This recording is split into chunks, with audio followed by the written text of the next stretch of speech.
How to create a Pinterest account. Hi everyone, welcome back to our channel. In today's video I'll simply guide you on how you can basically create a Pinterest account, so make sure to watch the video till the very end.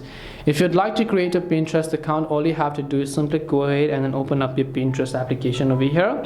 Now basically by default it is going to sign you in with your Google or Facebook account. If you don't have your Pinterest account, you can choose to create it with your continue with your Facebook or your Google account. So otherwise what you can also do is just make sure to go ahead and enter the email address that you would like to use, tap on the continue option, enter the password that you would like to use, and then you can go ahead and then do that accordingly. Otherwise you can just choose to sync with your Google or whatever else type of account that you might have in order to successfully create your Pinterest account. It's as simple as that, and this way you can create or make a new Pinterest account. Hope this video was very helpful, and if it did help you, then make sure to leave a like and subscribe to the channel. If you have got any more questions, then feel free to leave them down below. Thank you very much for watching till the end of this tutorial, and see you soon in the next video.